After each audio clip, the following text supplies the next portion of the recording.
Journey IFC strives to create safe spaces to worship God. Know that you are welcome just as you are, regardless of religious background or lack thereof, skin color, political affiliation, sexuality, age, culture, or any other label you own or society throws on you. You are welcomed and celebrated here just as you are.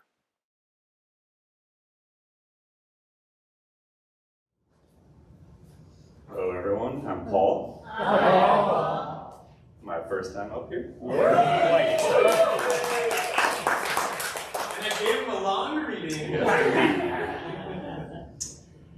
Our reading is a selection from the book of Jonah, and our reading is a story of a man named Jonah who may or may not have been a type 9. God said to Jonah, "Go at once to Nineveh and cry out against it, for their wickedness has come up before me." But Jonah set out to flee to Tarshish from the presence of God. He went down to Joppa and found a ship going to Tarshish, paid his fare, and went on board. God hurled a great wind upon the sea, and the ship threatened to break up. The sailors were afraid, and each cried to his God. They threw the cargo that was in the ship into the sea to lighten the load. Meanwhile, Jonah had gone down into the hold of the ship and was fast asleep. The captain came and said to him, "What are you doing sound asleep? Get up. Call on your God, perhaps we will be spared." The sailors said to Jonah, "Tell us why this calamity has come upon us. What is your occupation? Where do you come from?" "I'm a Hebrew," he replied. "I worship the God of heaven, who made the sea and the dry land." The men were even more afraid and said to him, "What is this that you have done? What shall we do to you that the sea may quiet down for us?" He said to them, "Pick me up and throw me into the sea. Then the sea will quiet down for you." Nevertheless, the men rowed hard to bring the ship back to land, but they could not, for the sea grew stormier. They cried out to God, "Please, O God, do not let us perish on account of this man's life. Do not make us guilty of innocent blood." So they picked Jonah up and threw him into the sea, and the sea ceased from its raging. God provided a large fish to swallow up Jonah, and Jonah was in the belly of the fish 3 days and 3 nights. After that time, God spoke to the fish, and it spit Jonah out onto the dry land. God spoke to Jonah a second time, saying, "Get up, go to Nineveh, and proclaim to it the message that I tell you." So Jonah set out and went to Nineveh, the exceedingly large city.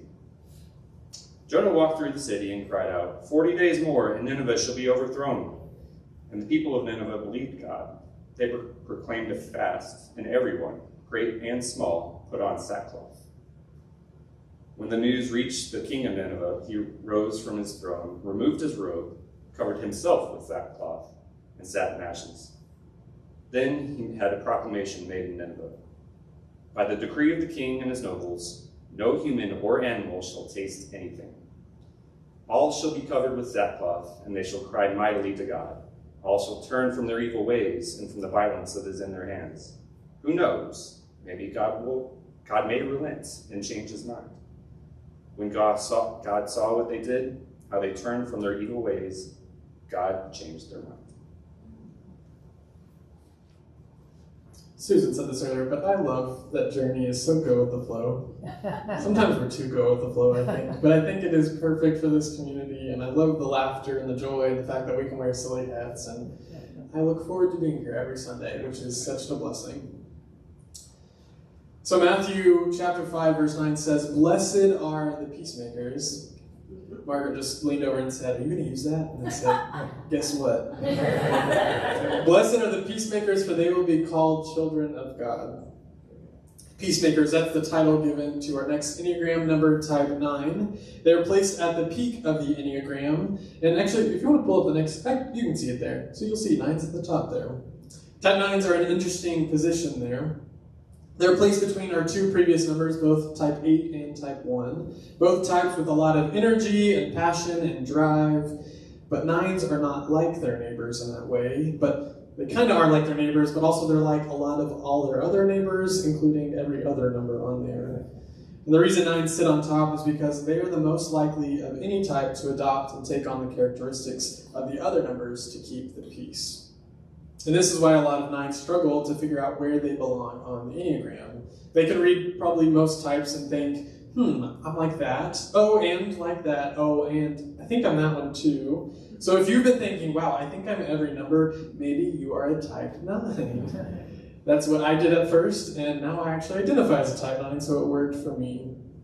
And being a type 9 myself, I will try my hardest to come from an unbiased perspective and not talk from personal experience, but more about what I researched on this. And I won't say anything like, 9s are perfect, and we should all be 9s, even though that would be really fun to say. Instead, I want to paint a picture of the broad scope of what type 9s can look like. Some of this may fit me or not, and the same goes for all of us. Some may fit us, some may not. But what really is a type 9 if we distill it down to its basics?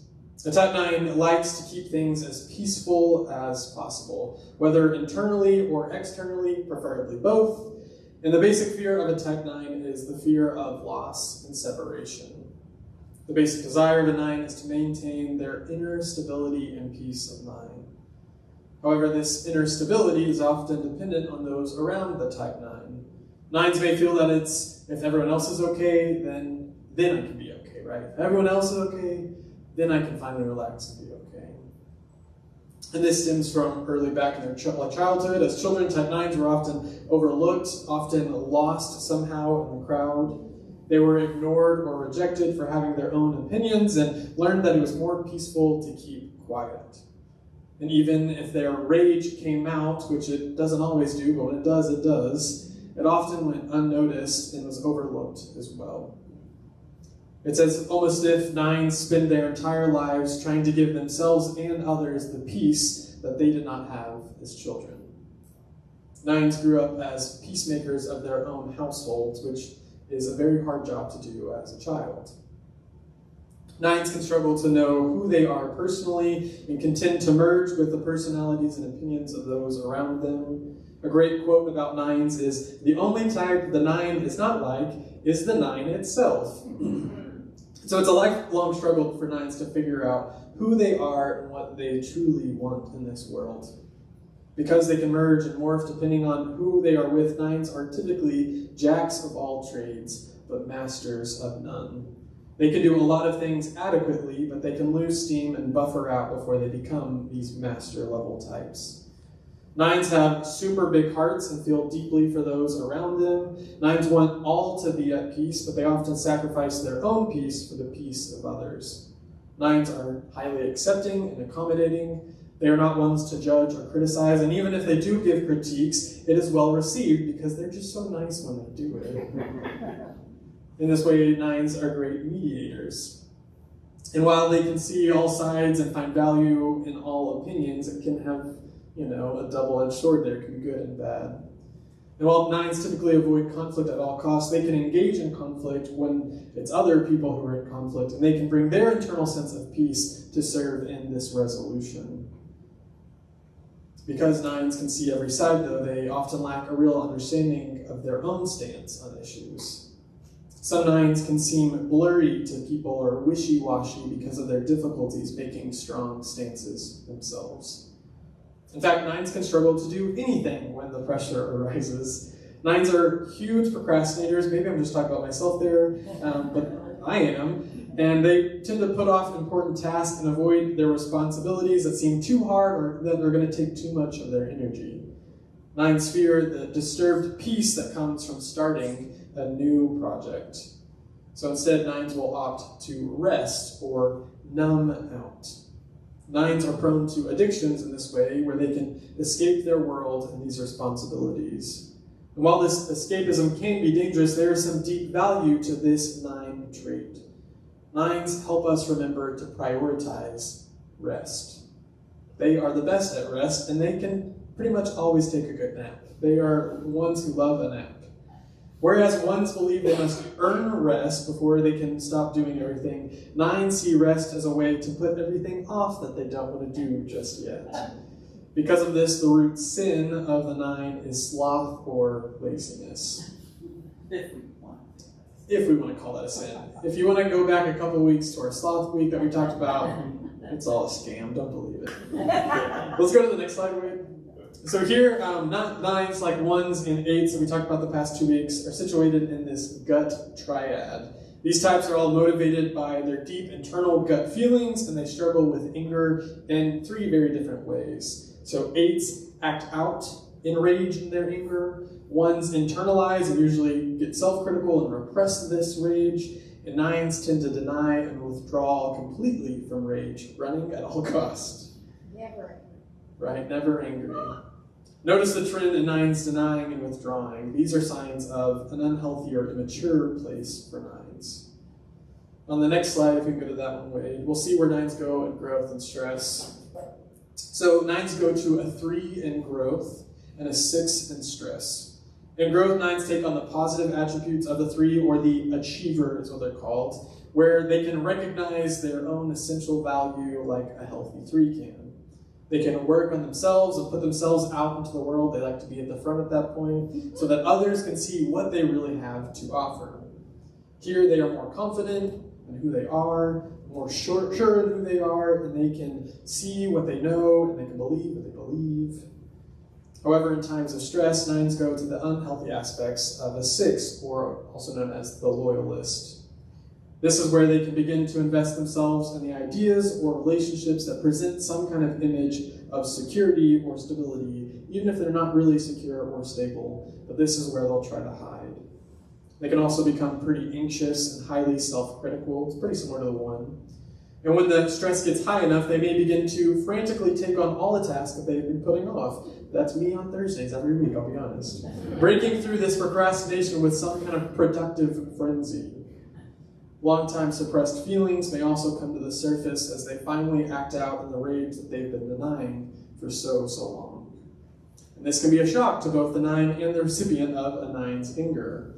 When in stress, the peacemakers can be explosive and can blame others for their issues without being willing to find the true source of their unhappiness, often found within. So that is where they go in growth and stress. And with these black arrows that we see up here on either side, we can see the 2 possible wings of a 9. So a 9 with an 8 wing is called the referee.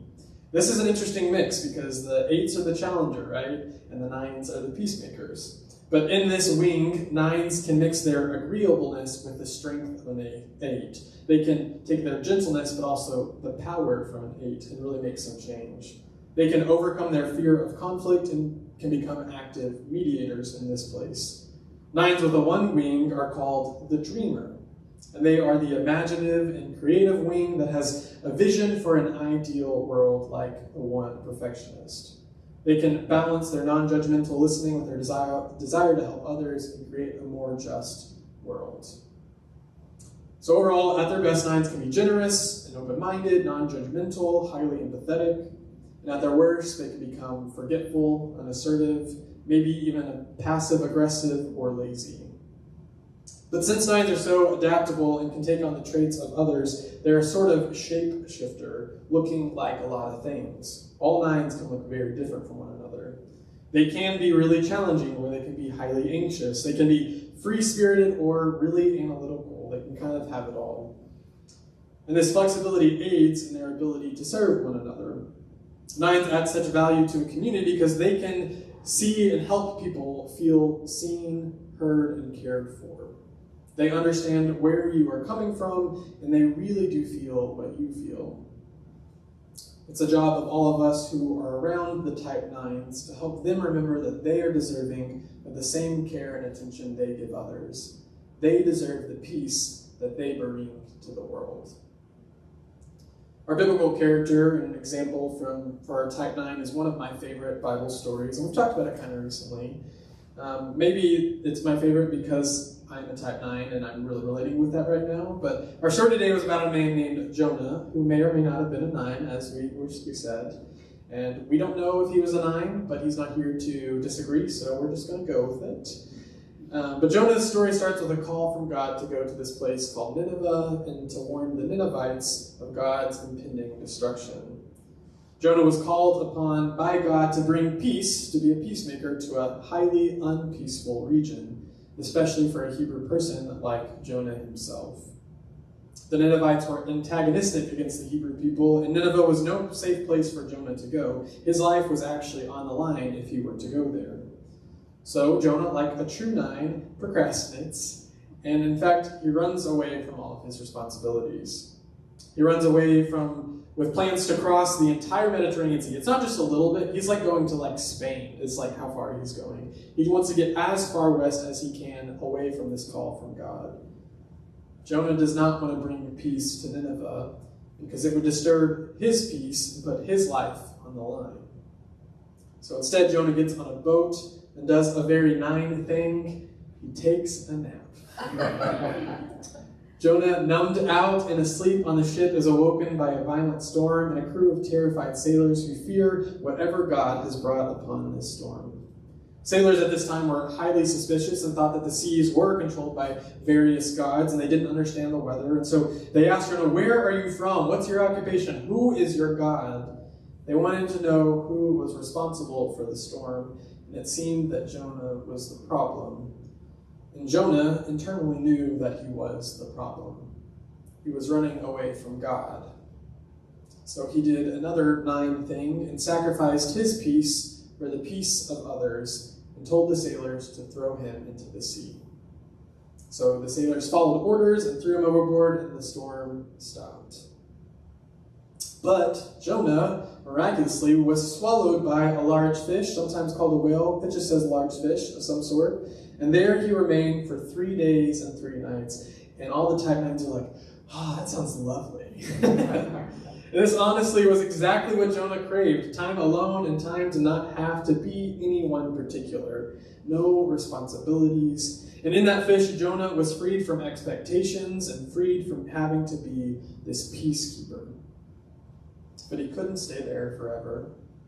So God ordered the fish to spit him back up when he was ready. And Jonah was back on shore. From then on, Jonah went to Nineveh and did as God asked, although he didn't really want to. And he warned Nineveh of their imminent destruction, and to his surprise, Jonah's words actually changed the hearts of those around him. I love that. He's like, wait, I'm actually a peacekeeper? I can do this? And Jonah was a true peacemaker, and that energy served him and the entire Nineveh community as well. Despite his unwillingness to do the work, Jonah was still able to bring peace to a place where he could not be at peace himself, such as the type 9. In his lowest moment, Jonah is finally able to express his frustration with God and complain, saying that he didn't even want to bring peace to these people that he hated. And he's so angry, he just wants to die. That's what he says. He has a pretty dramatic ending, and it stops short. I hope there's more redeemingness in him. We'll get to that another time. But he's so angry. And in that moment of rage, Jonah is, in a sense, freed. And he gets to finally express himself authentically to God. Jonah was using his place of stress to overcome the weaknesses of his type 9-ness. Jonah, in releasing his anger, got to find a bit of his own peace amidst the chaotic nature of his story. I find it a bit funny, maybe a God thing. Some would say coincidence or chance. The type 9 week fell on Labor Day weekend. I didn't plan that in advance. It just happened. This is the 4-day weekend where we remember and honor all who labor and work. But we also remember the workers' rights that were fought for so that we could all have time to rest and recover. And this is exactly the gift of type 9s for all of us. The reminder to prioritize rest. I'm reminded of the passage from Matthew 11, "Come to me, all who are weary and are carrying heavy burdens, and I will give you rest. Take my yoke upon you and learn from me, for I am gentle and humble in heart, and you will find rest for your souls. For my yoke is easy and my burden is light." May we find the rest that we need. May we honor all the type 9s around us. And may we all become peacekeepers, advocates of peace for one another. May it be so. Amen. Hi, I'm Margaret. Hi, Margaret. So, We are stepping out of our comfort zones today, a bunch of us, right? Paul was a reader for the first time, and Susan usually likes to do the reading, but did the ask instead, and I usually do breathing, but I'm doing the sending instead, which I've never done before. But hey, that's okay. We're challenging our own peace, right? So, my notes. God of heaven, who made the sea and the dry land, thank you for making all of us in all of our different ways, and that all of us matter, and that all of us belong together. Blessed are our peacemakers, children of God. The song that we watched said, to love ourselves and others well. To love ourselves and others well is the most difficult and meaningful work we will ever do. As you go out into the world, as we are God's hands in the world, stand up, feel it all, do the work. Amen. Amen.